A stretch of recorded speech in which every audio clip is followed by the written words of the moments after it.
Merci de nous retrouver sur InfoLive TV, voici un point sur l'actualité.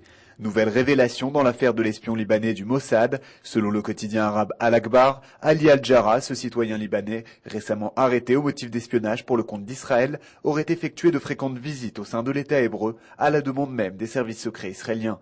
Al-Jarrah aurait ainsi mené une double vie et aurait été marié secrètement à 2 femmes.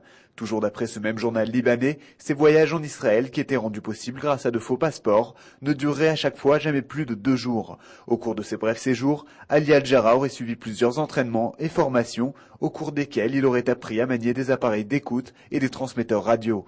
Plus récemment, il aurait surveillé les activités de hauts responsables du Hezbollah avant de se faire interpeller par des miliciens chiites et être remis aux autorités libanaises.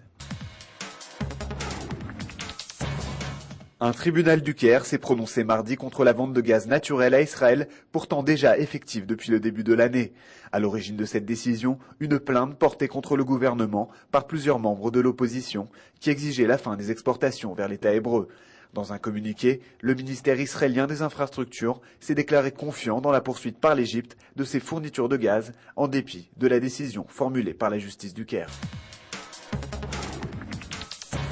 Noam Shalit a reproché ce mardi à Ehud Olmert la libération prochaine de 250 détenus palestiniens. Le père du jeune caporal israélien retenu captif depuis 2 ans par le Hamas dans la bande de Gaza s'est élevé contre ce geste de bonne volonté du Premier ministre effectué à l'occasion de l'Aïd el-Kébir, estimant qu'il ne contribuerait pas à la libération de son fils Gilad. De son côté, Shlomo Goldwasser, qui a récupéré l'été dernier la dépouille de son fils capturé par le Hezbollah, a accusé le gouvernement d'avoir renoncé à sauver Gilad. Plusieurs tanks de Tsahal, appuyés par un bulldozer et une jeep de l'armée, ont pénétré mardi matin d'environ 250 mètres à l'intérieur de la bande de Gaza, selon les témoignages d'habitants et de responsables de la sécurité palestinienne.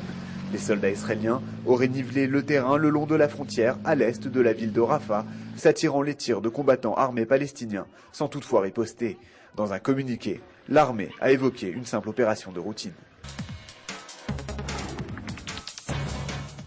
Un mot de politique américaine, le quotidien britannique The Guardian croit savoir que l'ex-candidate démocrate à la présidentielle, Hillary Clinton, a l'intention d'accepter le poste de secrétaire d'État que Barack Obama aurait l'intention de lui proposer dans sa future administration.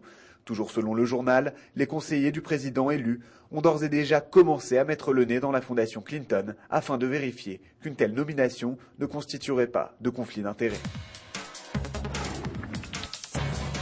Enfin, retrouvez très prochainement sur InfoLive TV une analyse complète de la situation économique d'Israël en marge de l'actuelle crise financière internationale. C'est la fin de ce journal. Merci de l'avoir suivi sur InfoLive TV, la première télévision israélienne qui diffuse en 4 langues depuis Jérusalem.